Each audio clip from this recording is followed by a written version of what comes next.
share a story with you that as I was reading through it, it just kind of seemed relevant. And so I want to share the Patchwork Path with you today. And it is a quilt map to freedom. The author is Betty Stroud, illustrated by Erin Suzanne Bennett. There's my title page. My name is Hannah. I was a slave on a Georgia plantation. The year I turned 10, Mama taught me to make a special quilt. I learned how to stitch together pieces of old cloth to make different patterns. But Mama wanted me to learn more than just how to sew. While we stitched, she told me a secret. Each pattern holds a special meaning.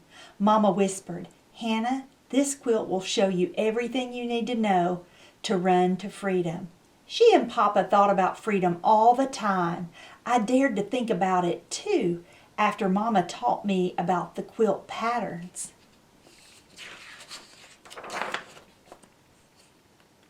Soon after Master sold my sister Mary to a far-off plantation, Mama passed away.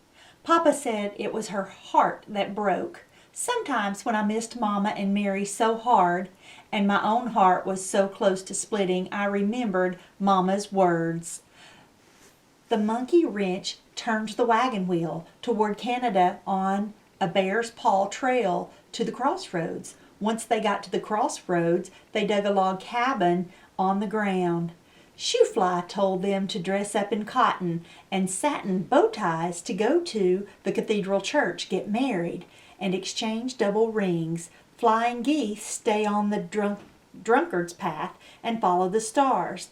That was the quilt code. One day in spring, Papa told me to air out Mama's monkey wrench quilt. This pattern warns the others that you and I are leaving, that we are gathering our tools to go. It will be a long and difficult journey, but remember, Mama is up in heaven watching over us. Tomorrow night, storms will come and we'll run, so get your quilt, tie the corners together, and slip a little bread inside. I shook with excitement but wished Mary were with us. I wondered what it was like where she lived now, and if at night she looked up at the sky toward Mama. Papa was a wagon driver. When he drove the mules to other plantations, he kept his eyes open, going and coming for miles and miles around. He memorized roads, streams, and dark woods. Papa knew where runaway slaves could hide. The night before we left, Papa tried to calm me. I touched a finger to the wagon wheel square on my quilt. I knew it meant we were to pack things for the journey, as though we were loading a wagon. I also knew there would be no wagon, that we would have to run. We stepped out into the worst rainstorm I'd ever seen. "Papa, do we have to leave now?" I asked. "Yes, the dogs won't be able to follow our scent. No work in the fields tomorrow, so Master won't miss us."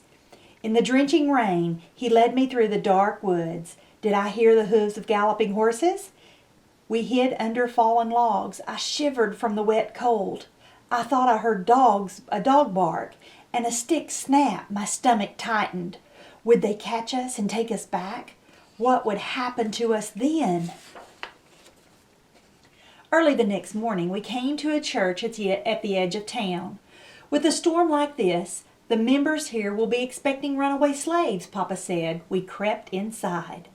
We hid in a secret place beneath the floor. Daylight slanted through holes cut into the wooden planks. "That cross shape is from Africa," Papa told me. "It means life, death, and rebirth."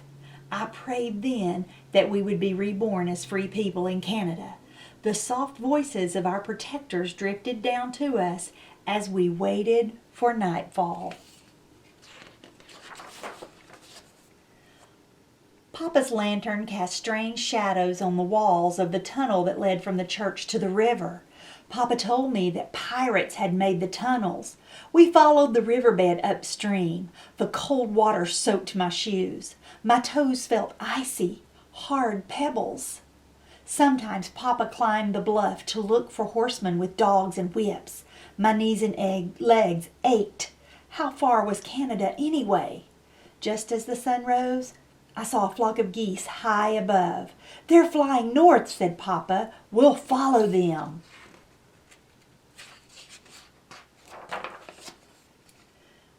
We walked night after night and hid during the day. When I felt I couldn't lift my legs, I thought about Mama and her quilt code. She kept me going. I had never left the plantation or seen anything but fields and marsh. I could not believe my eyes when we climbed high into the mountains and saw the view.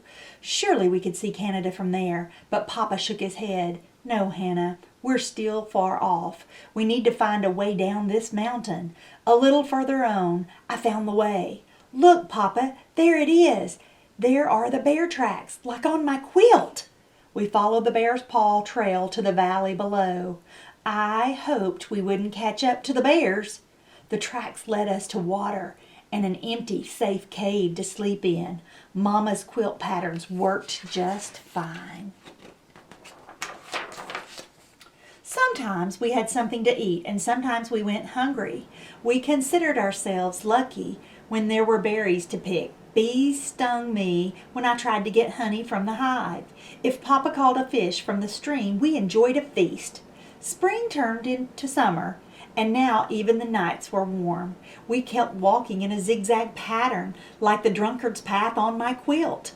I remembered Mama had told me once that bad luck follows a straight line. I knew that zigzag patterns would make it harder for Master's men to follow our trail, too. Papa pointed to the shoe-fly pattern on my quilt. He told me that if anyone came after us, we should scatter like flies. Later, we could meet back up at the spot where we separated. That way they can catch only one of us, or maybe none, he said. "If I get caught, you just keep going, Hannah." One lucky day, we found a safe house. Papa knew to look for a lantern glowing in the window. "The people who live there will help us," he said. "How wonderful to get clean clothes and sleep on a real bed for the first time in months. Hot bread and baked pork never tasted so fine. We washed ourselves and slept all day and night." Next morning, the good man and his wife told us they were Quakers. They believed that slavery was wrong and said they would help us as much as they could. Next, they told us what lay ahead on our way to a place called Cleveland, to the crossroads. I listened close. 2 days later, the man carried us northward for miles as we lay hidden in the bottom of his wagon, covered by blankets and straw. When night fell, we struck out walking again. I felt rested and ready to go get freedom. But freedom was still a far way off. The nights grew longer and colder by the time we reached the great stretch of water at the crossroads. It looked like an ocean, but our Quaker friends had told us it was Lake Erie. "Freedom is on the other side," Papa said. "But how will we ever get across?" I asked. "What if we had come all this way just to get stumped so close?" "Don't worry. Somebody will look for this sign," Papa said. He drew a log cabin pattern in the sand near the shore. We hid in a nearby graveyard and waited. A free black man saw our sign and looked around for us. We rushed out of hiding, and the man took us to a big cave that looked like a cathedral. He gave us clean clothes. I got a crisp new bonnet to wear. As Papa tied the strings into a big bow, I thought, "The bow ties square on my quilt." We dressed up like we were going to church. With our new clothes, we looked like we were free. The man told us, "You've always been free on the inside. Now your old life is over. Soon you'll be free on the outside too."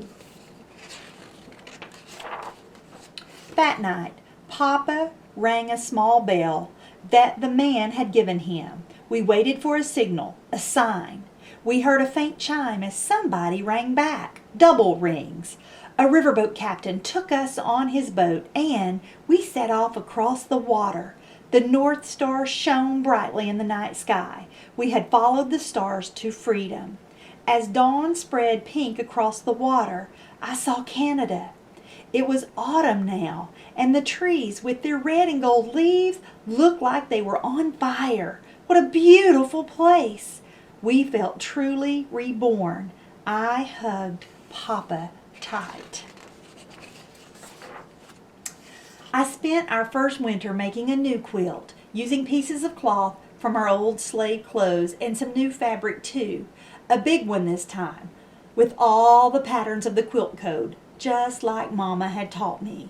I left one square empty because I missed my sister. When Mary is with us again, I'll finish the quilt. Until then, I'll pray for her and dream about all of us being free. So there is an afterword to this story, and I just want to read it right quick. The Patchwork Path is based on a story given to Jacqueline Tobin by African-American quilter Ozella McDaniel Williams at the historic Charleston, South Carolina marketplace in 1994. The story about how slaves used quilts to communicate on the Underground Railroad has been passed down orally from grandmother to mother to daughter. The story was held secret in Ozella's family until she insisted that Jacqueline write this down.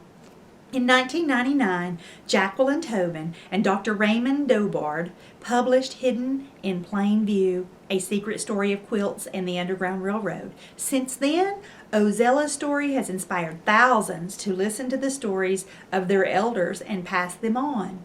The church in this story really exists. The First African Baptist Church in Savannah, Georgia, is the oldest black church in North America.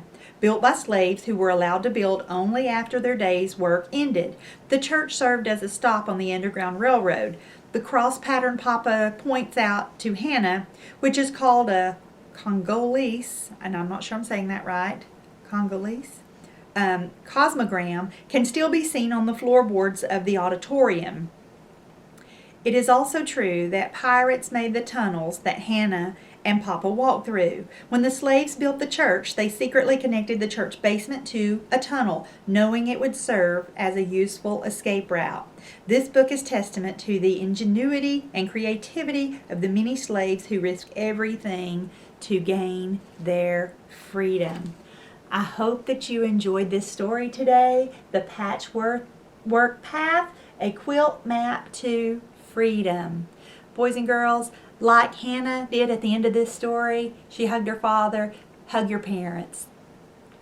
Bye.